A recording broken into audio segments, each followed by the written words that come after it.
é o seguinte.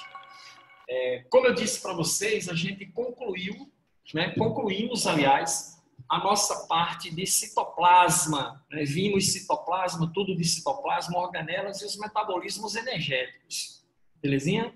Acompanhe lá no Insta, que vai ter, na hora que for postado o vídeo novo, você já recebe a informação lá, entendido, pelos canais. Certo? Acompanhe, vai valer a pena. Você vai ver que vai valer a pena para você, tá? Aluno focado, tá? Entendido? Aluno ama medicina, não é qualquer um. É um aluno que está focado no seu objetivo principal definido. Entendido? É importante se ter objetivos principais definidos. E você tem o seu agora, que é exatamente encarar esse Enem aí conturbado, que está sendo esse ano, entendido? Mas a gente vai chegar lá, a gente vai obter o sucesso, porque nós estamos lutando por isso, estamos batalhando por isso. Entendido? Mas hoje a gente começa, então, a parte de núcleo. Nós vamos entrar na parte de núcleo celular. Ok? Núcleo celular, primeira coisa importante sobre núcleo celular, é o centro de controle das funções das células. A grande maioria das funções que a célula executa, a grande maioria das funções que são executadas pelas estruturas celulares, essas funções são de controle celular.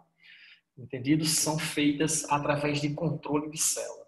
E o que a célula faz basicamente? Regula reações químicas, e quando a gente fala de reações químicas celulares, a gente está falando de metabolismo.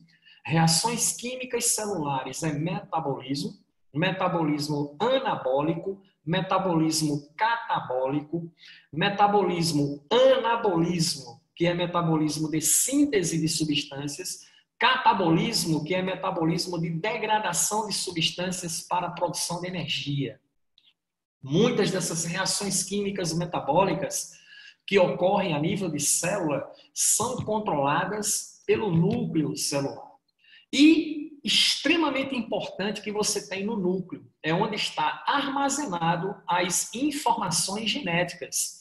As informações genéticas, né, que garantem a hereditariedade, ok? Transmissão de caracteres hereditários de pais para filhos. Essas informações genéticas, elas estão armazenadas no núcleo, numa estrutura que a gente conhece muito bem, já ouviu falar dela, que é o DNA. Então, o DNA guarda. Essa questão de controle celular feita pelo núcleo, o primeiro cara a pensar sobre isso foi um cara chamado Balbiani, entendido? Através de seu experimento chamado de experimento de Balbiani. O que o Balbiani fez? Balbiani descobriu o seguinte, né? Ele pegou amebas, ó, tá aqui uma ameba, e ele seccionou a célula de uma ameba em duas, sendo que uma das secções apresentava núcleo. A outra secção ficou anucleada, não tinha um núcleo celular. E ele percebeu que, com o passar do tempo, o fragmento nucleado desta ameba conseguiu se desenvolver normalmente, se regenerar e sobreviveu. Mas o fragmento sem o núcleo, ele degenerou e morreu. A célula morreu. Entendido? Certo ou não? Ele percebeu também que, ao pegar um pedaço, né, um fragmento anucleado da célula e transplantar o núcleo para o fragmento, esse fragmento regenerava e sobrevivia. Então, ele chegou à conclusão de que o núcleo celular é extremamente importante em diversos controles a nível de célula, que garante o desenvolvimento e a sobrevivência da célula. Tá? Então, foi um experimento de Balbiani que trouxe, né, a informação, a questão, a referência sobre a importância dos núcleos celulares, entendido, no comando e no controle das células. Embora, claro, existam células anucleadas, sem núcleo. Tá? Um exemplo clássico de uma célula assim é uma hemácia, um glóbulo vermelho. Hemácia, glóbulo vermelho, não tem núcleo. É uma célula anucleada, mas é uma célula lábil, porque tem curta duração, ela dura de 90 a 120 dias. A cada 90 a 120 dias, tá? As hemácias são substituídas por hemácias novas. Isso é feito através de um órgão que você tem chamado de baço. O baço, ele tem função marcial. O que isso quer dizer? Ele mata, ele destrói, entendido? Hemácias velhas, tá certo? Velhas. A urina amarelada, o amarelado da sua urina, nada mais é do que o resíduo da degradação da hemoglobina das hemácias. E é feita essa atividade pelo baço. Entendido? Certinho ou não? Ok? Então, o baço tem essa função hemácial, porque hemácias não se duplicam, elas não reproduzem, elas não se multiplicam, porque não tem núcleo. Retira-se o núcleo das hemácias, tá? Que é um processo de apoptose, entendido? Como é que se destrói o núcleo da hemácia? Através de um processo apoptótico, né? Isso é destruição programada. Lembra que a gente já falou sobre isso? Então, é um processo de apoptose que leva à destruição do núcleo das hemácias para gerar mais espaço nessas células para que ela possa carrear uma maior quantidade de gases respiratórios, principalmente o oxigênio, que é o principal gás transportado de forma celular. É isso pelo nosso organismo que tem hemoglobina para fazer isso nas hemácias. Certinho? Beleza? Então, mas as hemácias têm curtíssima duração. A cada 120 dias, teu sangue é outro. As hemácias estão sendo sempre substituídas, né, por atividade medular. Existe a medula óssea, que é responsável pela síntese desses glóbulos vermelhos. Belezinha? Então, o experimento do Balbiani, ele foi importante para demonstrar a importância do núcleo celular para as células, né, e a importância do seu controle. Aí vamos lá, quem são os componentes do núcleo? O que é que forma o núcleo celular? O que é que compõe o núcleo celular? Que estruturas fazem parte do núcleo? A estrutura 1 é o seu envoltório. Esse envoltório nuclear é conhecido comumente como carioteca, ok? Pode ser chamado também de membrana nuclear. Também, sem problema nenhum. Mas um termo muito usado é o termo que? Carioteca. É o envoltório do núcleo. Aí, coisas importantes sobre a carioteca. Ausente em procariontes. Organismos procariontes não apresentam envoltório nuclear. O núcleo dos procariontes ele é disperso no citoplasma. E outras estruturas que são comumente encontradas em núcleo de eucariontes, entendido? Ficarão também dispersos no citoplasma. É o que acontece com bactérias, é o que acontece com cianobactérias, que são os organismos vivos do planeta Terra, tá? Que são desprovidos de envoltório nuclear. Bactérias e algas cianofícias ou cianobactérias. Recebe esse nome devido à semelhança que existe entre eles. São organismos procariontes. Suas células são procarióticas, desprovidas de membrana nuclear, desprovido de carioteca. Os demais seres vivos do planeta, todos são o quê? Eucariontes. Todos são eucariontes. Ok? Certinho ou não? Eles apresentam o envoltório nuclear, né? Presente em eucariontes. Apresenta a carioteca. Outra coisa, essa carioteca, essa membrana nuclear, é uma membrana lipoproteica dupla.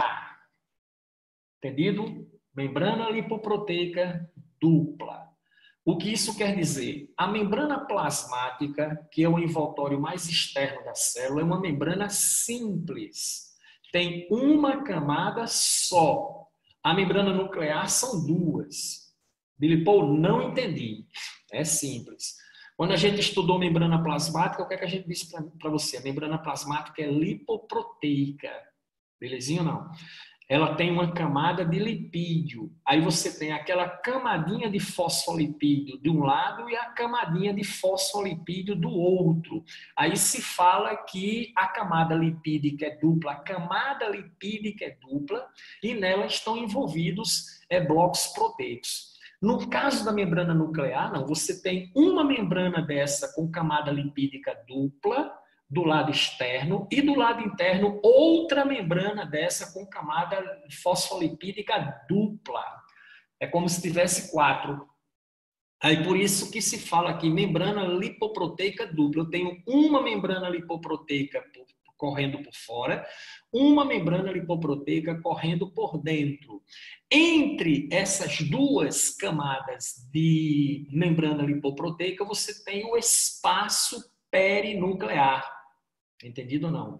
Esse espaço perinuclear ele é ligado ao lúmen do retículo endoplasmático rugoso.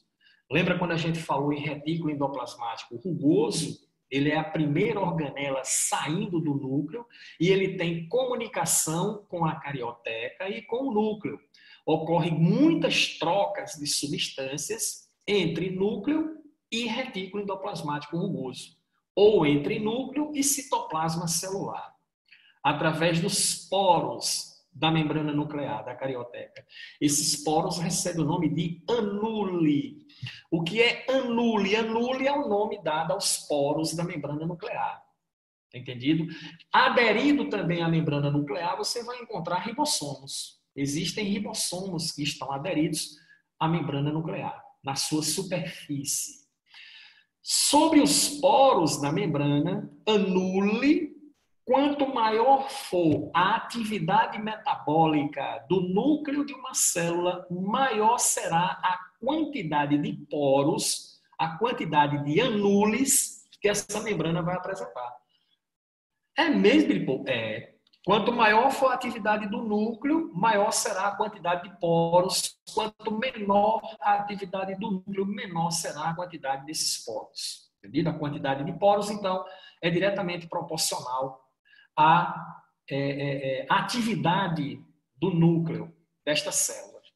Pronto, então essas são as características importantes quando a gente fala de carioteca, quando a gente fala de membrana nuclear. Beleza? Segundo ponto é o quê? É o nucleolo. Nas células você encontra uma estrutura chamada de nucleolo. Nucleolo é um corpúsculo não membranoso. É um corpúsculo que você encontra dentro do núcleo.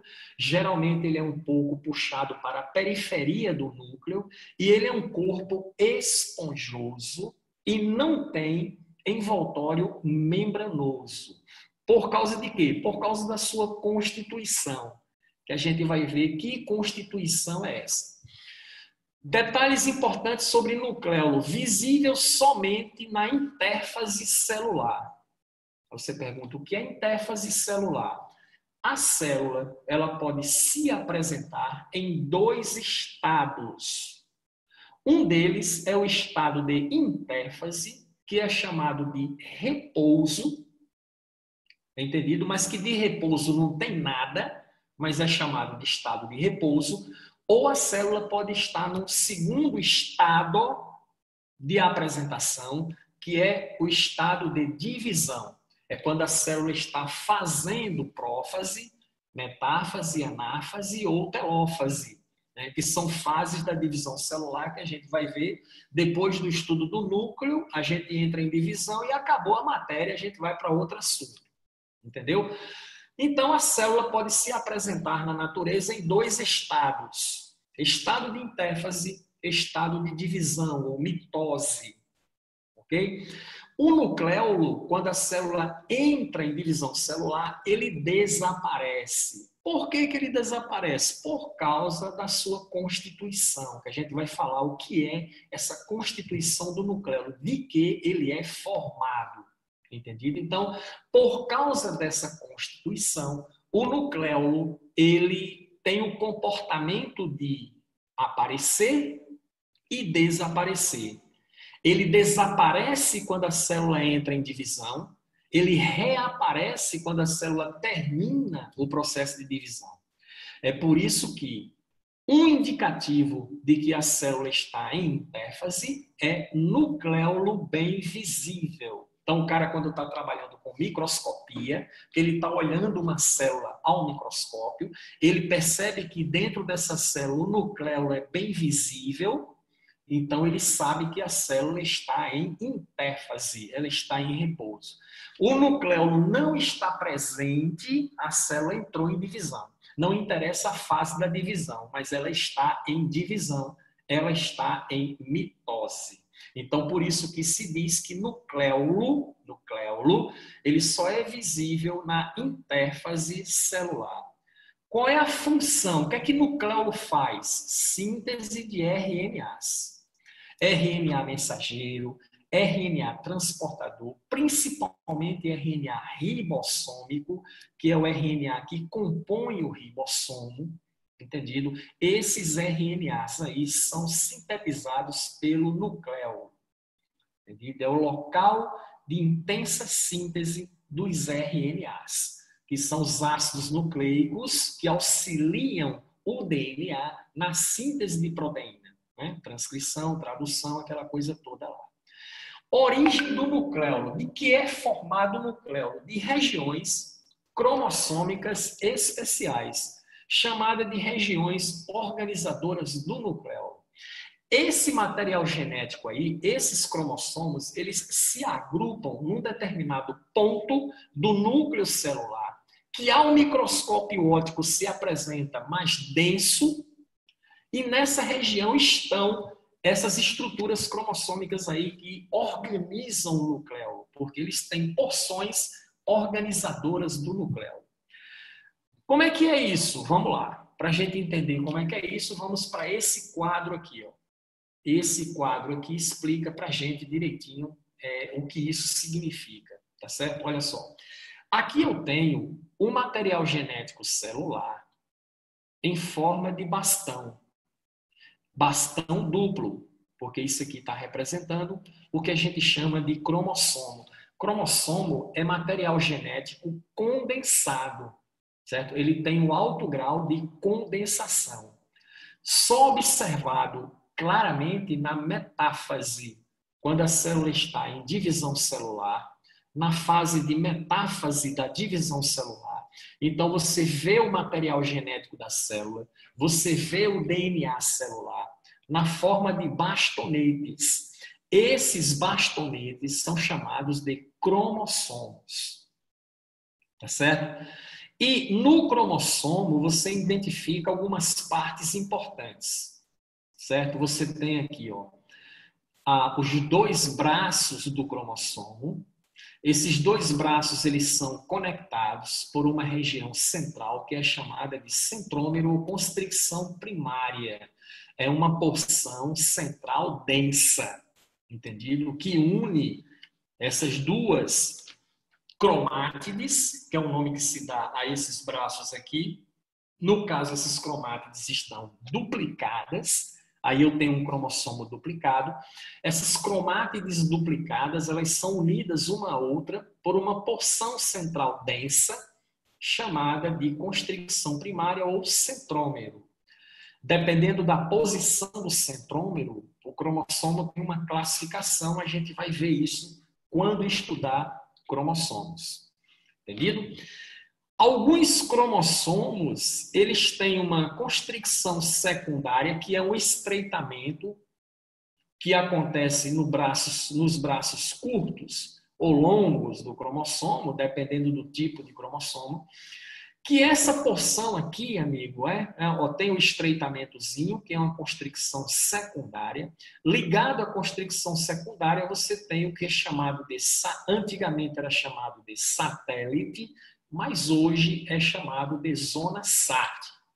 Entendido? É o nome que se dá a essa região aqui, que era chamado de satélite. Ok? Aí, olha só. Essa região aqui, zona SAT, é a região organizadora do nucleolo. Na espécie humana, cromossomos que têm zona SAT são os cromossomos 15, 16, 17, 21 e 22. Esses cromossomos são os cromossomos que têm zona SAT. Esses cromossomos são os cromossomos que apresentam as regiões organizadoras do nucleolo. Esses cromossomos aí se agrupam todos juntos, formando esse corpo esponjoso, mais denso, no núcleo celular, que é chamado de nucleolo, cuja função é exatamente participar dos processos de síntese, de transcrição de RNAs, mensageiro transportador ribossômico. Entendido? Fechou o esquema? Muito bem. Agora, outra coisa super importante sobre os cromossomos, nesse contato inicial nosso com os cromossomos, é o seguinte. As extremidades dos braços do cromossomo, tá aqui, ó. Essas extremidades dos braços do cromossomos, entendido? Das cromátides irmãs. Cromátides irmãs são as cromátides iguais do mesmo cromossomo. Essa cromátide é igual a esta aqui. Então, é comum os cromossomos apresentarem regiões terminais chamadas de telômeros. Telômeros. Beleza? Os telômeros, se descobriu que os telômeros, eles vão encurtando, eles vão diminuindo o tamanho à medida que a célula se divide. E quando esses telômeros ficam muito curtos, a divisão celular para. A célula, então, envelhece e morre. Entendido? Então, olha só, tá? Cada vez que a célula se divide, o que acontece com os telômeros, que são essas regiões terminais do cromossomo? Os telômeros reduzem de tamanho, até que chega um momento que, divisão após divisão, esses telômeros estão tão reduzidos que a célula para o processo de divisão. Ela envelhece e morre. Entendido? Certinho ou não? Isso deve-se a quem? Aos telômeros. Os pesquisadores descobriram algumas coisas importantes sobre os telômeros, que os telômeros têm a ver com a manutenção como é que se diz? Longevidade. A longevidade do ser vivo está relacionado com os telômeros. O envelhecimento das células está relacionado com os telômeros. Se a célula não se divide, pronto, ela vai envelhecer e morrer. Então, olha só, os caras descobriram que existe uma enzima a nível celular chamada de telomerase, que ela impede a redução dos telômeros durante o processo de divisão celular e é encontrado em células tronco embrionária. Entendido? Existem pesquisas laboratoriais para se descobrir formas de controlar a redução dos telômeros. Descoberto isso, você pode tomar cápsulazinhas com telomerase, elas vão atuar nas suas células, entendido ou não? Entendido ou não? Fazendo com que essa telomerase, ou seja, estimulado a produção, sei lá o que é que vai acontecer aí, de modo a reduzir, entendido, esse processo de diminuição dos telômeros, fazendo com que aumente a possibilidade das células se dividirem mais. E aí vai retardar, acredita-se que isso vai retardar o envelhecimento celular. Ora, se eu retardar o envelhecimento celular das células que formam os meus tecidos, o que vai acontecer comigo como um todo? Eu vou envelhecer mais devagar. Consequentemente, vou permanecer jovem por mais tempo. Quem sabe lá eu sobreviva por mais tempo. Em vez de eu viver 80, 90 anos, que é o previsto, eu vá para 160. Mas você chegar a 160 anos feito maracujá, enrugado, cheio de pelanca, não tem futuro. Mas se eu mantenho os tecidos jovens, isso não vai acontecer. Então vale a pena você viver. Tá? Mas 110 anos, 120 anos, um bagaço ambulante, não tem futuro. Então existem pesquisas hoje bastante avançadas sobre o funcionamento dos telômeros dos cromossomos, exatamente em busca do retardamento da senilidade, o retardamento do envelhecimento celular, do envelhecimento dos tecidos. Show? Show de bola, certinho ou não? Show de bola. Perdi a atenção aqui, cada vez que a célula se divide, é isso, exatamente, ok? Os telômeros, que são essas regiões terminais aqui do cromossomo, entendido? A cada divisão celular, eles se tornam menores. Eles vão diminuindo a tal ponto que a célula não consegue mais se dividir. Daí para frente, o que acontece com a célula? Ela envelhece e morre. Isso quer dizer que a capacidade divisional das células não é ilimitada, entendido? Ela tem um limite. Entendido? Esse limite é pré-estabelecido por esses telômeros aí. Se eu conseguir fazer com que a célula se divida sem que os telômeros reduzam, ou reduzam menos do que reduzem naturalmente, as células vão aumentar a sua capacidade divisional. Consequentemente, os tecidos do organismo vão se manter jovens por mais tempo, sem envelhecer rapidamente. Tá? Isso é como se fosse que é o segredo da longevidade. Os cientistas acreditam que o segredo da longevidade está relacionado exatamente com o controle. A gente conseguiu o controle dos telômeros na divisão celular. Tem pesquisas muito avançadas aí em laboratórios, tá? A nível para desenvolvimento de drogas que consigam fazer isso. Controlar a atividade das telomerases, tá? Que as telomerases, elas reduzem, tá? Elas impedem a redução dos telômeros, olha só, na divisão celular. Que coisa absolutamente fantástica. Conseguindo isso aí, a gente vai ter controle sobre a redução dos telômeros. Vamos permanecer jovens por muito mais tempo. É essa a ideia, é isso que se quer. Beleza? Certinho?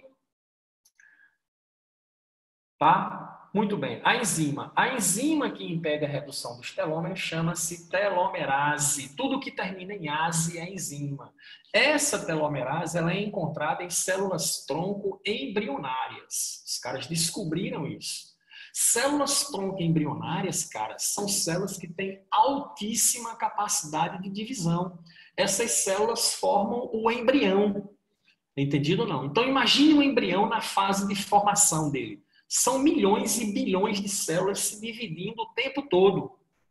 Entendido aí? Então, essa enzima tem atuação nessas células, tá? Para que permita que essas células consigam se dividir muitas e muitas e muitas e muitas e muitas vezes. Durante 40 semanas, essas células vão estar se dividindo, se diferenciando, até formar um bebê que 40 semanas depois nasce. Então, essas enzimas têm extrema importância nesse processo aí, onde o embrião está em formação. Mas tais enzimas são desativadas no indivíduo depois que se completa a fase de embriogênese, de desenvolvimento embrionário. Os caras querem descobrir formas de ativar essas enzimas ou ativar o DNA para transcrever os códigos genéticos dessas enzimas, para que células adultas possam traduzir essas sequências genéticas nessas proteínas enzimáticas, tá? Que vão, atuando na célula, impedir a redução dos telômeros durante a divisão celular. Entendido? Acontecendo isso, pronto, cara. Eu vou fazer com que células adultas, de tecidos adultos, aumente a sua capacidade divisional. Elas vão se dividir mais vezes por mais tempo. Isso acontecendo, o que ocorre com o envelhecimento dos tecidos? Será reduzido consideravelmente. Aí você vai envelhecer, o tempo vai passar, mas esse envelhecimento será mais lento. Entendido? O que vai garantir um rejuvenescimento maior do organismo. Essa é a ideia, né? Teoricamente, essa é a ideia. Tá? Os caras subentendem-se que funcione assim. Entendi. Pronto, beleza? Pronto, é essa aí a questão, tá? Eu acho que em alguns anos no futuro, entendido, o homem ele vai desenvolver tecnologias para controlar o envelhecimento do organismo vivo, do ser humano. Entendeu? Então, e não está muito longe, não. Eu acho que é uma questão de alguns anos eles conseguirem dominar essa tecnologia, obtendo, então, esses resultados. Formação do nucleolo. Muito bem, deixa eu falar de novo sobre a formação do nucleolo. Formação do nucleolo é o seguinte, esses cromossomos aqui, quais cromossomos? 15, 16, 17, 21 e 22, que são cromossomos que possuem a zona SAT, que é um aglomerado de DNA ligado a um estreitamento aqui no braço do cromossomo. Essa região aí tem genes específicos que produzem certas proteínas, outras tal, que organizam o núcleo, que é um corpo esponjoso. A concentração desses cromossomos que tem zona SAD numa determinada região na célula, porque eles ficam todos juntos, porque eles executam basicamente a mesma função, a síntese de RNAs. Então, eles se agrupam todos juntos. É o agrupamento deles que forma o núcleo. Isso acontece na célula em interfase. Por que que o núcleo desaparece quando a célula entra em divisão? Porque o arranjo do material genético celular, ele muda. Ele tem um arranjo, que a gente vai ver qual é, ele tem um arranjo quando a célula está em interfase e tem outro arranjo quando a célula está em divisão. Por isso que o núcleo tem essa característica de aparecer, ser visível na interfase, tá? E sumir quando a célula entra em divisão celular. Porque o arranjo do material genético muda completamente quando a célula vai para a divisão. Vamos entender como isso funciona já já. Beleza? Deixa eu ver qual é a outra pergunta aqui. Diferente de hoje, isso acontece devido à alimentação que nós temos, então nossa alimentação influencia diretamente no quesito, funciona na aceleradora. Não. É o seguinte, tá? É o seguinte, beleza? Olha só. Uma coisa é uma coisa, outra coisa é outra coisa, tá? A alimentação influencia no envelhecimento? Sim, claro que sim. Por quê? Porque ativa mais metabolismo, acelera o metabolismo. Ora, quanto mais acelerado for o metabolismo, mais desgaste orgânico eu tenho. Quanto mais desgaste orgânico eu tenho, mais eu envelheço. É outro processo aí.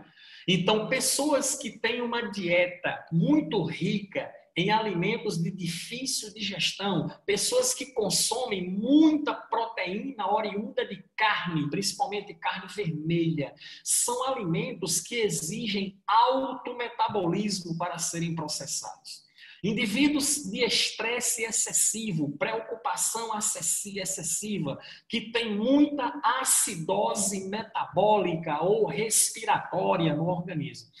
Tudo isso são processos que levam a estresse metabólico, problema de consumo de muitos radicais livres que provocam oxidações indevidas a nível celular.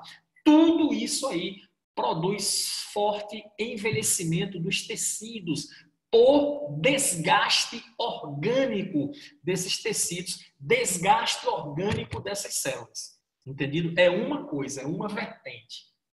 Tá? Mas o principal problema que leva ao envelhecimento está relacionado realmente com os telômeros. Não sei se você lembra, acredito que você lembra muito bem, se eu perguntar para você... Não, aí, peraí, envelhecimento da Dolly. Segura aí que eu vou chegar no envelhecimento da Dolly. É outra história já. Mas eu vou explicar. Segura aí que eu vou explicar. Olha só. Seu avô ou bisavô, ele vivia aonde ele vivia? Onde? Ele vivia no sítio. O sítio que ele vivia nem energia elétrica tinha. Você lembra disso, não lembra? Nem energia elétrica tinha lá no sítio que ele vivia. Aí olha só, o teu bisavô, tá certo? O teu bisavô, ele acordava 4:30 da manhã e ia para o roçado arar a terra. Ok? Certinho não? Então, até 9 da manhã, ele estava tomando sol. Ok? Trabalhava até 5 da tarde, no período de 4, 5, 5 e meia, ele estava tomando sol. O sol é importante para a gente. Nós precisamos tomar esse sol até 9 da manhã, após as 4 da tarde. Ninguém faz isso, ok? Teu avô, bisavô, não tinha energia elétrica na fazenda dele. Ele dormia em completa escuridão. Entendido? Não tinha luzinha de controle, luzinha de TV, luzinha de não sei de quê, de equipamento eletrônico aceso, celular, não tinha isso não. Ele dormia em completa escuridão. Entendido? E ele dormia quando as galinhas iam se recolher, 6 da tarde. Ele dormia cedo. Acordava cedo, tomava banho de sol. E o que ele comia? Ele comia pizza com ketchup, maionese, ele comia lasanha, ele comia macarronada. Ele não comia isso, ele comia os produtos que ele mesmo plantava. Aí teu avô, 95 anos de idade, não sentia uma dor numa unha, ainda chamou a sua avó para assistir 50 Tons de Cinza quando passou no cinema. Diga aí, diga aí. Entendido? Pronto. Compare sua vida hoje com a vida do seu avô. O que tem de interessante no modo de vida do seu avô? Ele fazia, nem sabia o que estava fazendo. Tá certo? Nem sabia o que estava fazendo. Ele tomava banho de sol até 9 da manhã, após as 4 da tarde. Ele comia alimentos integrais, entendido? E dormia em completa escuridão. Pega um lápis e caneta e anote isso no caderno. O que é que seu avô fazia? Ele tomava banho de sol até 9 da manhã, após as 4 da tarde. Ele dormia em completa escuridão e comia alimentos integrais. Entendido?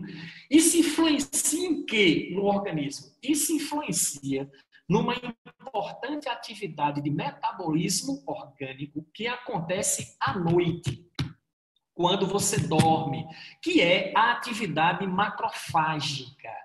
Macrófagos são células especializadas em fagocitose, entendido? Especializadas em fagocitose, tá certo? Tá? E que operam durante a noite, limpando o seu organismo. 4 bilhões de células são substituídas durante a noite por células novas, ok? Mas para isso acontecer, para a atividade macrofágica acontecer, é necessário melatonina, que é o hormônio do sono produzido pela glândula pineal. Melatonina só é produzida em quantidade suficiente para a atividade orgânica se você tomar banho de sol até 9 da manhã após as 4 da tarde, comer alimentos integrais e dormir em completa escuridão. Tudo que teu avô, bisavô fazia e que nós não fazemos hoje. Entendes porque ele envelheceu de forma tão saudável? Hoje, nós estamos vivendo bem mais tempo, mas estamos sendo pessoas mais doentes por causa dos nossos hábitos de vida. Entendeu aí a situação? Percebido ou não? Tem N perguntas aqui, vamos ver. Sítio, sim, ok. Cacá, não, caramba, entendi, muito top, não sei o que, papapá, beleza, pronto. Agora vamos falar de não sei mais nem o que é sol. Então, tu não sabe nem o que é sol, cara. Entendido? A radiação infravermelha é lançada pelo sol, que é o sol frio, até 9 da manhã após as 4 da tarde, é importantíssima para quebrar os clústeres de água. Quando a gente falou sobre água, a gente disse isso para ti. Tá? Os clústeres de água são moléculas de água grande que impedem o fluxo de substâncias a nível de tecidos. Tá? É extremamente importante isso. Mas você só tem esse fluxo de entrada e saída de substâncias úteis a nível celular se você não formar muitos clústeres de água nos tecidos. Lembra ou não? Volta lá na aula de água, pega lá o teu mapa que a gente explicou essa questão dos clústeres lá. É por isso que a luz do celular é um dificultador do sono. Exatamente. Tá certo? A glândula pineal ela é a reguladora do sono que produz melatonina. Melatonina é suspendida, a produção de melatonina imediatamente com luz. Por isso que você tem que dormir em completa escuridão. Não pode ter nem luzinha de negócio de equipamento eletrônico. No meio da noite é comum algumas pessoas, como eu, por exemplo, levantar para urinar, fazer xixi. É normal para algumas pessoas. Acontece isso comigo. Levanta no escuro, não acende nada. Entendido? Você consegue caminhar pela sua casa para qualquer lugar que você quiser ir sem precisar de iluminação. Você faz isso de forma tátil e faz. Eu levanto, vou ao banheiro, faço meu xixizinho, volto, deito na cama rapidamente e volto a dormir. Acendeu luz, lanterna de celular, a própria tela do celular, pronto, você dançou. Suspende-se imediatamente a produção de melatonina e aí atrapalha o seu sono. Entendido? Beleza? Atrapalha o seu sono. Certo? Você tem que dormir cedo, cedo, completa escuridão, entendido? Mas não são coisas que a gente faz. Então você desgasta o organismo mais do que deveria, você envelhece mais do que deveria, tá? E é prejudicial, mas a gente não saca das coisas direitinho. Por quê? Eu preciso, todas as noites, entrar numa faixa de sono profundo chamado de sono REM, movimento rápido dos olhos. Não sei o termo em inglês, REM é uma sigla, tem Rapid Eye movimento, sei lá, que tem a ver com os olhos, mas traduzindo em português clássico, movimento rápido dos olhos, é o que significa sono REM. É a faixa de sono profunda, é o sono restaurador. Você tem que entrar no sono REM para restaurar o organismo, para que ele funcione mais adequadamente e mais eficientemente. Entendido? Certo ou não? E tem todo um estágio para eu entrar aí. Eu tenho que ter pelo menos 7 episódios REM à noite para que eu tenha uma qualidade de sono restauradora, com melatonina, com atividade de macrófagos, tá certo? Com limpeza do organismo, restauração dos tecidos, processo de anabolismo para recuperação de desgaste orgânico, para no outro dia eu estar show de bola. Eu preciso disso aí. Mas para isso, amigo, ó, tomar banho de sol até 9 da manhã após as 4 da tarde, comer alimentos integrais, dormir em completa escuridão. Aí você pergunta para mim, Billy Paul, você faz isso? Faz porra nenhuma. Entendeu? Quem tem tempo de fazer isso aí? Certo? Então, a nossa qualidade de vida, certo? Ela não é o que deveria ser. Entendeu? A gente realmente parece que nasceu, foi criado, não sei, para viver no mato. Entendido? Em contato com a natureza. Hipócrates, que foi o pai da medicina, ele disse isso. Quanto mais o homem se afastar da natureza, mais ele ficará doente. Eu preciso ter contato com o magnetismo da terra, andar de pés descalço na areia, né? Isso é bom de fazer na praia. Eu preciso desse contato, preciso ter esse contato com a natureza para que o meu organismo funcione melhor.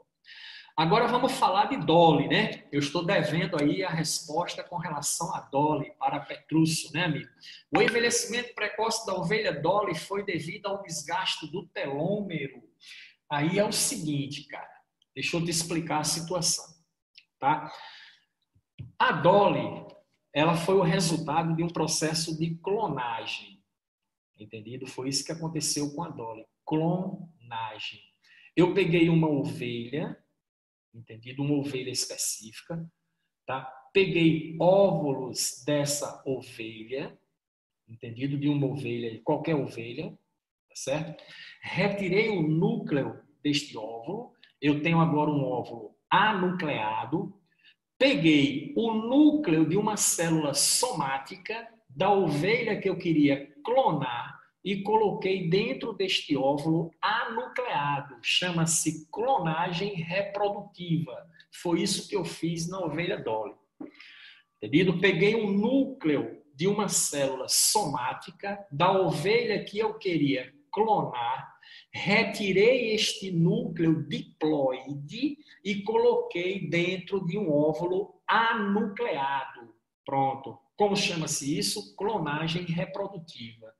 Peguei esse óvulo aí, com esse núcleo, que agora ele passa a ser uma célula, como se um zigoto, coloquei numa barriga de aluguel, numa ovelha barriga de aluguel, ele se desenvolveu e formou, então, clone daquele indivíduo lá que eu clonei. Aí vamos lá agora. Esta ovelha que eu usei para clonar e fazer a Dolly era uma ovelha de 6 anos de idade, cuja espécie vive por 12 anos, que é o tempo de vida máximo da espécie dessa ovelha que eu clonei. A ovelha clonada, que nasceu pequenininha, normalzinho, entendido? Ela envelheceu em 6 anos, o que deveria ter envelhecido em 12. 6 anos depois, uma ovelha ainda jovem, de meia idade, desenvolveu artrite reumatoide e outros problemas articulares e outras coisas que são típicas da velhice das ovelhas dessa espécie. E o problema tornou-se tão grave que o cientista que a clonou sacrificou o animal em 2003. Certinho? Pronto, foi isso que aconteceu. O que ocorreu com Dolly? Ela teve envelhecimento precoce. Esse acontecimento fez com que os pesquisadores descobrissem que no DNA dos indivíduos existem genes cronológicos, genes que contam o tempo. Tá? Não sei te dizer apenas se esses genes já foram mapeados em genoma ou não, mas sabe-se que existem genes cronológicos. Ao pegar núcleo de célula somática de uma ovelha de 6 anos de idade, mesmo formando-se uma ovelha embrionária, que virou um animalzinho bebê e se desenvolveu, para o DNA, entendido ou não? Ela já tinha 6 anos, ela já nasceu com o cronômetro de 6 anos. O DNA contou 6 anos para frente, 12 anos, pronto, estava lá a ovelha, 11 anos e meio, já com envelhecimento precoce grave. Aí o que acontece? Entendido? Os caras perceberam que ainda não dominam a tecnologia da clonagem de modo a zerar o cronômetro. Todo clone tem esse problema, envelhecimento precoce. Tá certo? Por quê? Porque o DNA não é zerado de forma cronométrica, em termos de cronômetro, ele não é zerado, ele não começa o indivíduo do zero, ele começa daquela idade para frente. Pronto. E essa foi a descoberta com a ovelha Dolly. Esse cara hoje, esse cientista hoje da Dolly, esqueci o nome dele, ele não vive mais nos Estados Unidos, ele mora hoje na Inglaterra, porque ele trabalha muito com clonagem reprodutiva lá, e clonagem reprodutiva em muitos países não é liberado. Nos Estados Unidos não é, Brasil não é, em muitos países do mundo não é. Mas na Inglaterra é liberado. Então o cara pode fazer as pesquisas dele normalmente lá. Entendido? Pronto. O problema da ovelha Dolly foi esse aí, tá? Relacionado com genes cronológicos que existem no DNA que contam o tempo. Billy Paul, então quer dizer que no teu DNA está lá o cronômetro do teu tempo de vida? Provavelmente sim. Eu não sei quando vou morrer, talvez meu DNA saiba mais ou menos quanto tempo eu tenho de existência aqui neste planeta. Entendido? Mais alguma pergunta? Nenhuma? Nenhuma, então acredito que respondemos todas, tá? Então, qualquer coisa pode perguntar aí, não tem problema nenhum. Voltando aqui para a questão dos cromossomos, a questão dos telômeros, as pesquisas que existem sobre ativação dessa enzima em tecidos adultos, tá? Para que se diminua essa redução desses telômeros aí, fazendo com que a célula aumente a sua capacidade de divisão, a sua capacidade divisional. Entendeu? Então, isso aí seria muito bom para a manutenção do rejuvenescimento dos tecidos e, consequentemente, do organismo como um todo. Belezinha? Certinho ou não? Muito bem. Voltando lá para cima. Terceiro ponto importante de estruturas de núcleo. Você tem o nucleoplasma, também chamado de nucleína. Assim como o citoplasma possui o hialoplasma ou citosol, que representa o coloide citoplasmático. Nesse coloide estão estão inseridos nele os componentes do citoplasma. Os componentes do núcleo também estão inseridos em um coloide nuclear, entendido? Substância gelatinosa, que é chamada de nucleoplasma, chamada de nucleína, e alguns livros trazem o nome cariolinfa. Se você quiser pode anotar, eu esqueci de colocar aqui, nucleoplasma, nucleína e cariolinfa, que é a mesma coisa, tá certo? É o coloide do núcleo, substância gelatinosa, onde estão mergulhadas as estruturas nucleares, as estruturas do núcleo, beleza? E a outra coisa que o núcleo tem é a cromatina. Cromatina é material genético interfásico. Cromatina é o material genético celular com um certo nível de descondensação, entendeu? Um certo nível de desespiralização, tá? Material genético com um certo nível de desespiralização, desespiralizado, descondensado. São cadeias de DNA quase que totalmente abertas, prontas para serem duplicadas ou para serem transcritas. Então, quando você pensa em material genético celular, na célula em interfase, quando a célula está em repouso, fora do processo de divisão, você chama esse material genético de cromatina. Essa cromatina, ela se divide em dois tipos, a eucromatina e a heterocromatina. A eucromatina é o material genético descondensado, desespiralizado. Entendido? O melhor é você dizer com um certo nível de descondensação, de desespiralização. Esse material não está condensado na forma de bastão. Condensado na forma de bastão chama-se cromossomo. Entendido? A célula se apresenta em dois estados. No estado de interfase, no estado de mitose. No estado de repouso, no estado de divisão. O material genético, quando a célula está em interfase, no estado de repouso, chama-se cromatina. Esse mesmo material, quando a célula está em divisão, condensado, comprimido, espiralizado, chama-se cromossomo. São dois estados diferentes do mesmo componente. Que componente? Material genético. Tá? Só que a cromatina celular, que é o DNA, que é o material genético do núcleo, tá? Quando a célula está em interfase, ele atinge um alto grau de descondensação. Mas existem regiões diferenciadas aí, entendido? A região que é chamada de eucromatina. Eucromatina é quando eu tenho o DNA completamente descondensado, DNA que está apto à duplicação, que está apto à transcrição, é isso? Ok? Tradução não, que tradução ocorre no citoplasma. Transcrição, né? Síntese de RNAs a partir do DNA. Então, essas eucromatinas aqui, da cromatina, são utilizadas para fazer transcrições de códigos genéticos que são traduzidos em proteína. Esse DNA é o que se chama de DNA ativo. Esse DNA ativo chama-se exon. O que é exon? Sequências de DNA que são traduzidas em proteínas. Sequências de DNA, tá? Sequências de ácidos nucleicos que são traduzidas em formação de aminoácidos, que são convertidas em formação de aminoácidos. Entendido? Essas sequências estão na cromatina, nessa parte que é chamada de eucromatina, que tem um relativo grau de descondensação. Beleza?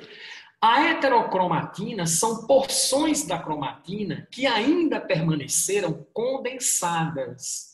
Essas áreas aí compõem DNA estrutural, é apenas estrutura de cadeia de DNA. Essas sequências, elas são introns. Elas não são nunca traduzidas em sequências de aminoácidos. Elas nunca são transcritas. Consequentemente, nunca serão traduzidas. Nunca, evidentemente, nunca sairão do núcleo da célula. Entendido? Daí essa diferenciação. Cromatina, eucromatina, cromatina, heterocromatina. Vamos ver qual é a pergunta aqui, que está rolando aqui. Beleza? Exatamente isso. Certinho? Exatamente isso, tá? Toda cadeia de DNA tem sequências exons, tem sequências introns. O que são sequências exons? Elas são traduzidas em proteínas. O que são sequências introns? Elas são estruturais do DNA e nunca são traduzidas em proteínas.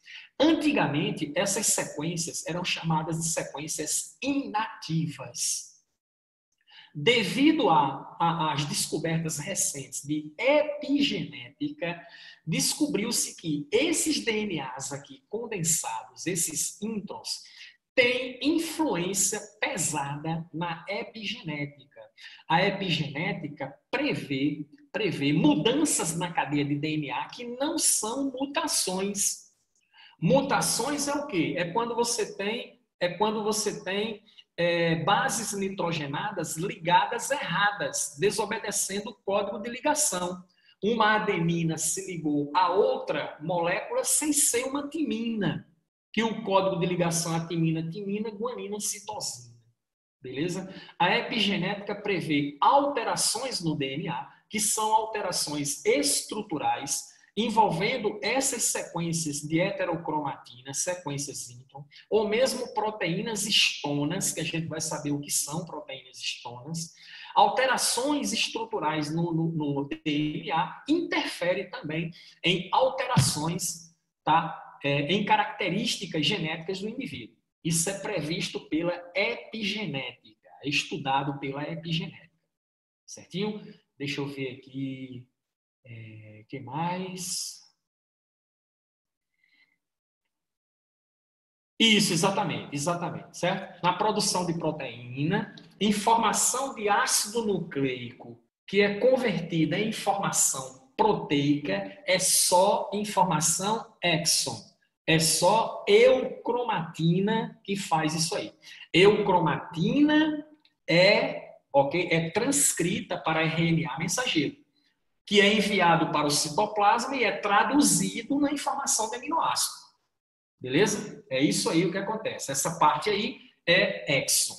Então, quando você pensa em material genético celular, tem duas situações. Ele se apresenta na forma de cromatina, que é um material genético interfásico, quando a célula está em intérfase, e esse material genético se apresenta na forma de cromossomo.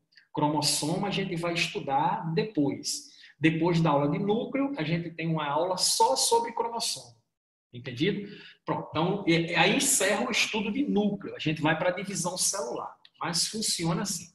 Essa cromatina, que tem um relativo grau de descondensação, divide em eucromatina, completamente descondensado. É nessa fase de eucromatina que o DNA duplica, que o DNA é transcrito, entendido? E a fase de heterocromatina, que permanece condensada, entendido? Esse DNA é meramente estrutural, tá? São sequências introns. Nunca são traduzidas em proteínas. E a importância dela, tem importância? Tem. Em estudos de epigenética, em efeitos de epigenética, que são alterações estruturais que acontecem no DNA, que não envolvem mutações, mas que interferem, tá, na definição dos caracteres genéticos. Entendido? E hoje se considera que são alterações importantes. Tá certo? Alterações importantes. Beleza? Então tá aqui, ó. Eu tenho aqui o filamento de material genético, eu tenho aqui a eucromatina, é praticamente um DNA descondensado. E aqui e acolá eu encontro regiões condensadas. Está vendo aqui? Regiões condensadas. Chama-se heterocromatina. São regiões intron. Isso aqui nunca será traduzido em proteínas. Agora, isso aqui pode ser traduzido em proteínas. São sequências exons, utilizadas naturalmente pela célula. Entendido? Outro detalhe importante sobre a questão da cromatina é a cromatina sexual, também conhecida como corpúsculo de Barr. Tem a ver com Christian Barr, que foi o cara que descobriu isso. Entendido? Tem a ver com ele. E o que é a cromatina sexual? Cromatina sexual é o sexo genético. Pronto, nós temos um sexo que é genético. Ele é genético. Entendido? E vale até salientar que numa situação de dúvida quanto ao sexo do indivíduo, entendido? Judicialmente, pela justiça, vale o que for definido no sexo genético ao fazer o exame de cromatina sexual. E o que é a cromatina sexual? Você sabe que homens, eles são XY e mulheres são XX. Entendido? Mulheres são duplo X, homem é XY. Tá? O cromossomo X, ele é comum a ambos os sexos, homem e mulher. Tá? O nosso sistema de determinação sexual é o sistema XY. Sendo que o cromossomo X, ele contém os genes da diferenciação, ou os genes da embriogênese. Todo o desenvolvimento embrionário inicial, ele é comandado por genes do cromossomo X. O cromossomo X aparece em homens, aparece em mulheres. Entendido? O indivíduo sem nenhum cromossomo X não ocorre desenvolvimento embrionário. Tá? Você encontra síndrome genética, onde o indivíduo é X0, falta um cromossomo sexual, mas o cromossomo que falta é o Y. Ele tem o X. O desenvolvimento embrionário vai ocorrer, o indivíduo vai nascer, desenvolvimento, mas ele tem um problema chamado síndrome de Turner, que você assistiu a aula disso em genética pelo brilhante professor Adriano Stewart. Percebido não? Adriano Stewart deu genética para vocês, vocês viram isso aí. Síndrome de Turner. Ele consequentemente falou sobre isso quando vocês estudaram as aneuploidias de cromossomos. Entendido? Mas não existe um indivíduo Y0, síndrome Y0, não tem. Porque o cromossomo Y, ele tem os genes da diferenciação sexual. Ok? Todo embrião, ele começa o desenvolvimento dele, a formação dele, por atividade genética do cromossomo X. Ok? Ora, o cromossomo X é essencialmente feminino. Então, todo embrião, ele é fêmea. Você que é macho aí, entendido? Que se considera um cara machão, viril, entendido? Que gosta de mulheres, entendido? Não. Você já foi mulher um dia. Por quanto tempo? Até a 7ª semana de gestação. Até a 7ª semana de gestação, todos os embriões são fêmeas. Na 7ª semana de gestação começa a diferenciação sexual. Aquilo que iria virar menina, vira menino. Os genes que fazem a diferenciação sexual, eles estão contidos no cromossomo Y. Entendido ou não? É lá onde estão os genes da diferenciação sexual. Erros no mecanismo de diferenciação sexual levam aos problemas chamados de pseudohermafroditismo, tá? Onde o indivíduo nasce tendo órgãos sexuais masculinos e femininos nele mesmo, sendo que quando isso acontece, um deles é atrofiado. Tá? O pseudohermafroditismo, não chame de hermafroditismo, é errado, chama-se pseudohermafroditismo, porque nós somos uma espécie de nítido dimorfismo sexual. Nós somos uma espécie de sexos separados. E esse dimorfismo, sexos separados, ele é nítido. Porque eu olho para um e sei que é macho, olho para o outro e sei que é fêmea. É nítido o dimorfismo sexual. É diferente de moscas. é uma espécie que tem dimorfismo sexual, tem macho e tem fêmea, mas não é nítido. Bota açúcar em cima da mesa, deixa encher de mosca, senta pertinho e vê se você reconhece quem é fêmea e quem é macho. Porque o dimorfismo não é nítido. Na nossa espécie é. A gente reconhece facilmente.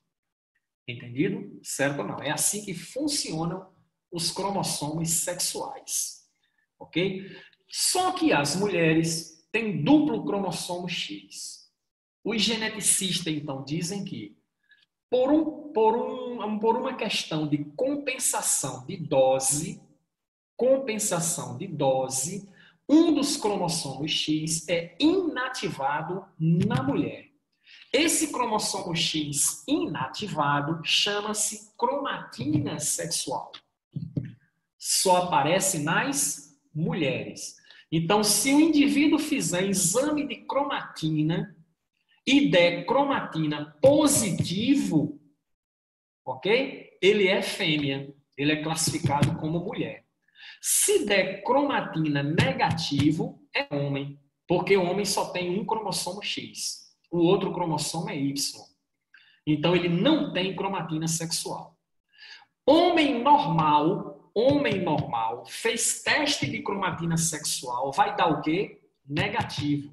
Mulher normal, fez teste de cromatina sexual, vai dar o quê? Positivo. Entendido? Então, o que é a cromatina sexual? É um cromossomo X condensado, presente no indivíduo de sexo feminino, o indivíduo XX, por uma questão de compensação de dose. Compensação de dose. Beleza? Entendido isso aí? Pronto, aí chama-se cromatina sexual. Tá? Detalhe. Em situações, isso acontece muito em competições olímpicas. Olimpíadas, já aconteceu demais. Você tem suspeita se o indivíduo é menino ou menina. Entendeu? Por exemplo, se você colocar aí no Google, Edinanci Silva, Google Imagens, escreva na pesquisa, Edinanci Silva. Edinanci Silva é da minha terra. Edinanci Silva é de Campina Grande, é paraibana. Ela foi uma das maiores judocas na Olimpíada de 1982, faz tempo pra caramba. Entendido? Edinanci. Edinanci não compete mais. Mas coloca no Google aí, Edinanci Silva, aparece várias fotos na época do auge da carreira olímpica dela. Entendido? Quando você olhar para a foto, aí você me diz aí, isso é menino ou é menina? Porque Silva, o aspecto dela tudo, fisionomia tudo é de homem. Quando ela chegou na Olimpíada, o que aconteceu? Várias delegações de países, de judocas, competidoras, se recusaram a lutar com a Edinanci porque disseram que ela era homem, não mulher. A comissão organizadora do evento pediu a Edinanci para ela fazer, só um minuto que eu chego nas perguntas, para ela fazer teste de cromatina sexual. Entendido não? O teste de cromatina sexual de Edinanci deu positivo, a Edinanci era mulher. Pronto, o que vale é o teste de cromatina sexual e a Edinanci competiu na categoria feminina, ganhou, entendido? Tá? Eu soube depois descobriram que a Edinanci era um caso de pseudohermafroditismo e ela tinha 2 testículos atrofiados dentro da cavidade abdominal e foi extirpado esses testículos dela. Então ela levava uma vantagem em relação à competição. Deixa eu ver o que é que tem perguntando aqui. Meu Deus, acabei de ver, parece muito, exatamente, parece muito. É um homem escritozinho. Quem queria lutar com uma pessoa dessa? Ninguém. Então, o que é que a galera fez? Edinanci, você vai ter que apresentar teste de cromatina sexual. Quando ela apresentou, deu positivo. Nessas situações, o teste de cromatina sexual prevalece. Entendido? Então, cromatina sexual foi uma descoberta de Christian Barr. É tanto que o exame é baseado num corante chamado de corante de Barr, que foi desenvolvido por ele. Um corante básico que se impregna em cromossomos condensados, que é o caso que acontece com esse X. Quando você pega a célula e joga em cima da célula o corante de Bar, se aparecer um ponto colorido, né, você vai observar o quê? Núcleo, vai ver nucleolo, carioteca e um ponto colorido.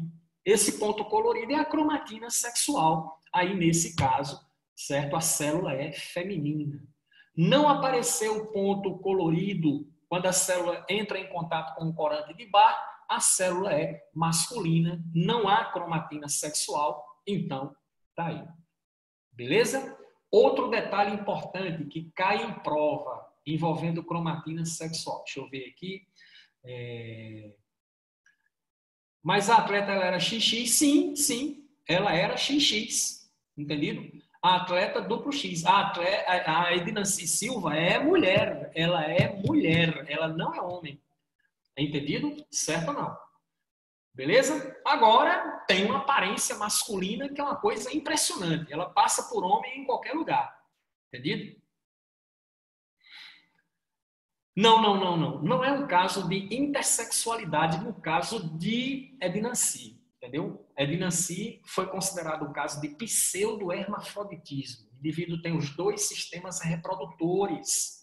Tá? Sendo que o sistema reprodutor prevalente nela é o feminino, ela tem vagina, ela tem útero, ela tem tudo. E tem também 2 testículos atrofiados lá na cavidade abdominal. Tinha, né? Eu soube que ela fez uma cirurgia e retirou. Hoje ela deve estar bem diferente, entendeu? Do que ela era na época. Entendido? Outra coisa super importante sobre cromatina sexual. Você estudou as aneuploidias de cromossomos sexuais, com Adriane Stewart, você estudou isso. E ele disse para você que tem 2 síndromes aneuploídicas que você estudou, que é a síndrome de Turner e a síndrome de Klinefelter. Lembra ou não?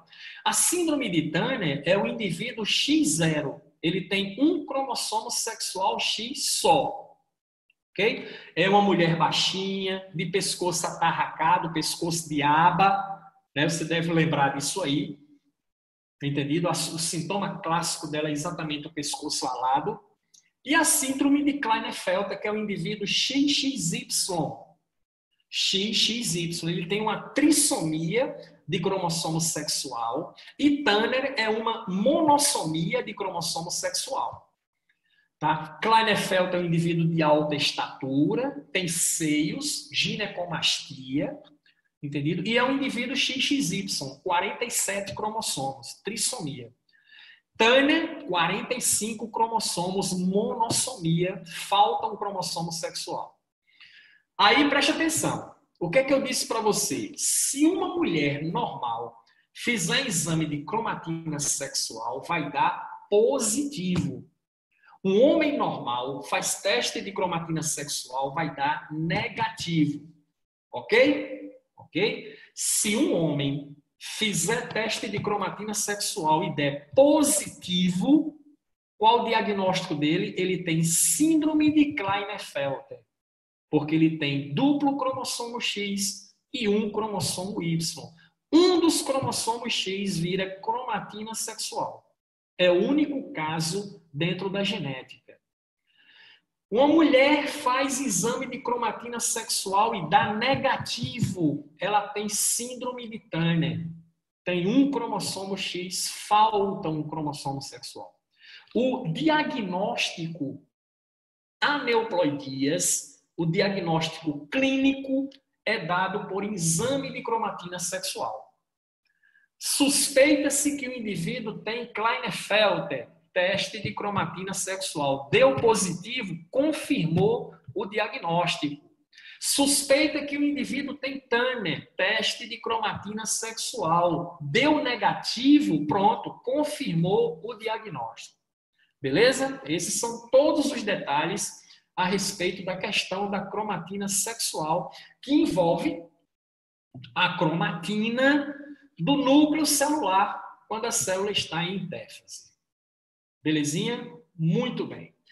Nível de organização: cromatina, cromossomo, cromossomo, cromatina. Tá? O material genético, ele está mudando o seu estado de apresentação o tempo todo. De cromatina para cromossomo, de cromossomo para cromatina, dependendo do momento celular. Se ela está em interfase, se ela está em divisão. O que acontece aí? Pronto, esse esquema aqui é o melhor esquema que eu já vi para a gente ver isso. Tá aqui, ó. Eu tenho DNA, cadeia de DNA, dupla hélice está aqui. A cadeia de DNA estirada assim, ela está na forma de cromatina. É o processo de descondensação mais básico. É isso aqui. Entendido? Na célula. O DNA dessa forma, o material genético nessa forma, ele é duplicado, ele é transcrito nessa forma aqui. Certo? Esse DNA, comumente, ele se enrola em proteínas histonas, que são essas proteínas globosas que está aqui em amarelo. Tá? Essas proteínas são proteínas estruturais de cadeia de DNA. Então, quando a cadeia de DNA se enrola nas proteínas histonas, o que é que eu tenho? Eu tenho o nucleossomo. Pronto. Geralmente, a cromatina dentro da célula ela é encontrada normalmente dessa forma aqui. Ela está descondensada, mas não totalmente descondensada. Ela está com certo nível de descondensação. O nível máximo de descondensação é aqui, a cadeia de DNA. Aí o que acontece? O nucleossomo, entendido? Nucleossomo é quando eu tenho a cadeia de DNA enrolada em proteínas histonas. Tais proteínas não aparecem em células procarióticas, vou repetir, tais proteínas não aparecem em células procarióticas, ok? Esse processo de condensação cromossômica não acontece em procariotos. O DNA de procariotos ele é descondensado, um DNA grande circular, preso por um ponto à membrana plasmática. Bactéria é procarionte, não tem membrana nuclear, não tem núcleo diferenciado, falta carioteca. O material genético é disperso, mas esse material genético disperso, ele tem formato circular ou novelado, entendido? Mas descondensado. Por quê? Porque não tem proteínas histonas. Aí uma bactéria, quando se divide, ela duplica o seu DNA em 2 anéisinhos lá de DNA e a célula se divide em 2, transferindo DNA para cada uma das células filhas. Entendido aí? Mas não tem condensação do material genético de cromatina para cromossomo, que é o que acontece aqui, mas isso só acontece em organismos eucariontes. Belezinha? Por quê? Porque os eucariontes têm histona na composição química dos procarióticos, não tem. Ok? Beleza isso? Pronto. Esses nucleossomos aqui, eles vão se comprimindo, comprimindo e comprimindo. Tá aqui, ó. Eles vão se comprimindo cada vez mais, se comprimindo cada vez mais, entendido? Ó, na interfase, cromatina desespiralada, tá aqui, tá? Com certo nível de desespiralização. A cromatina aqui, ela vai condensando, condensando, condensando, até chegar à forma de bastão, altamente condensado. A célula aqui agora entra na divisão celular. Entendido? Pronto. É isso aí o que acontece. Vamos ver o processo animado. Vamos ver animado. Olha só. Essa animação aqui, ó. Olha aí. Tá vendo? Eu estou aqui na célula. Estou chegando aqui no núcleo. Olha lá. Estou entrando no núcleo. Entrei. Olha lá. Cadeia de DNA, filamento em verde, se enrolando nas histonas, essas pastilhas amarelas aqui, ó. Pronto, isso aqui é o nucleossomo. Esse nucleossomo, você vai perceber que ele vai comprimindo, tá? Ó, ele vai comprimindo, ó, espere só um pouquinho, ele vai ó, comprimindo, ó, tá vendo? Ó, comprimindo, comprimindo, comprimindo. Esse filamento comprimido se dobra em torno de si mesmo, se comprime, se comprime, se comprime, e aí o material genético assume a forma de bastonete, tá aí, ó. a forma de bastão. É isso, ó, forma de bastão. Tá aqui, ó. Bastonete duplo, porque ele foi duplicado. A gente vai falar sobre isso depois. Entendido? Certinho? É assim que funciona o processo. Beleza? Aí vamos ver agora um desenho esquemático desse núcleo de maneira estrutural. Vamos lá, tá aqui, ó, tá? O esquema do núcleo de maneira estrutural, o núcleo celular. Ó, aqui você vê o interior do núcleo, aqui ele está mostrando o nucleolo, aqui ele está mostrando o nucleolo, percebido ou não? Aqui, essas áreas mais escuras que você está vendo aqui, ele está se referindo ao quê? Está se referindo à cromatina. Ela é chamada de cromatina. Cromo vem de cor. Você joga um corante básico aí. Esse corante se associa e mostra exatamente aqui os pontos aonde a cromatina está. Ok? Aqui você vê o envoltório nuclear. Esse envoltório nuclear está aqui, ó, membrana dupla.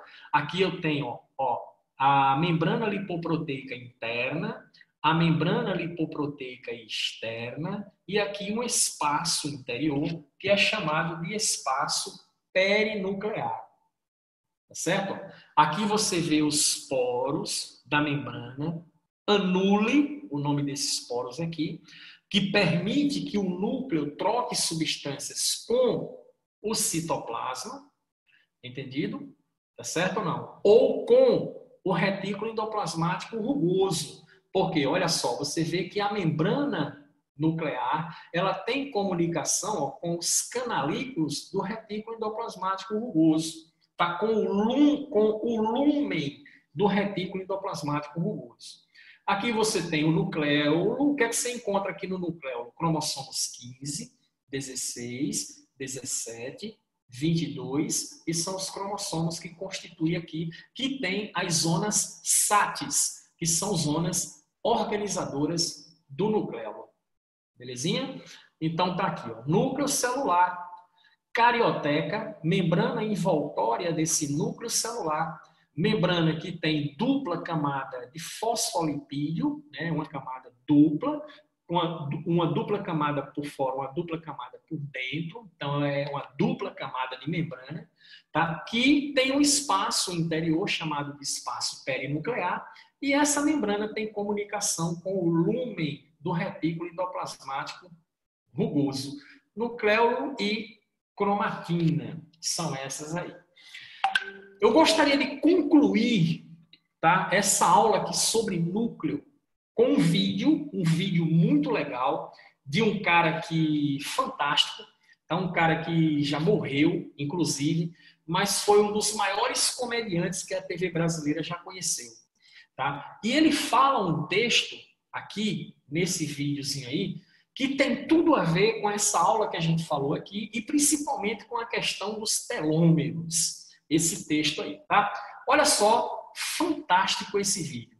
O meu sonho na vida era ter o poder de ser um videocassete de mim mesmo. Ter um controle remoto que me permitisse renascer experiências vividas. Eu poderia voltar no tempo, acelerar, pular cenas dos próximos capítulos, parar a imagem no momento que me tivesse sido glorioso, vivê-lo outra vez, talvez eternizar um orgasmo. Eu poderia correr a fita de modo a entrar na percepção do futuro ou recuar para consertar, corrigir, para confirmar. Com esse aparelhinho, eu poderia criar um ideal. O ideal. O ideal seria que o homem nascesse com 80 anos, fosse ficando mais novo, até morrer de infância. Nascendo com 80 anos, ele com 60 casaria com a mulher de 59, mas com vantagem. A cada dia, a cada semana, a cada mês, a cada ano, ela ia ficando mais nova, até se transformar numa gata de 20. Depois ficariam noivos, namorados, a bicicleta, o velocípede, desaprendiam a andar, esqueciam como engatinhar, o voador, o cercadinho pro berço, as fraldas molhadas, o peito da mãe, até que num dia qualquer pararia de chorar. Seria o tempo correndo para trás até aparecer o último homem, Adão. O último primeiro, a quem Deus colocaria sobre a mão, e em vez de soprar sobre ele, Deus inspiraria o homem outra vez para dentro de si mesmo.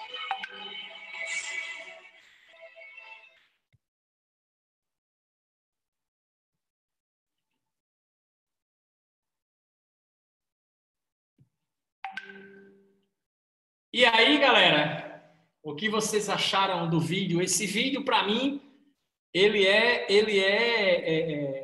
na verdade, ela está dizendo aqui, bom vídeo para melhorar o humor, uma hora dessas, professor. Exato, exato, exato, exato. Mas é um vídeo que leva a gente a uma reflexão, pô, foi uma reflexão altamente interessante. Eu me emociono quando eu vejo aí, eu gostava demais desse cara, assistia os programas dele na Globo, entendeu? Para mim, o Chico Anísio foi um dos gênios, entendeu? Um dos gênios da comédia, um dos gênios do humor. Mas esse vídeo, cara, é um vídeo antigo, tá certo?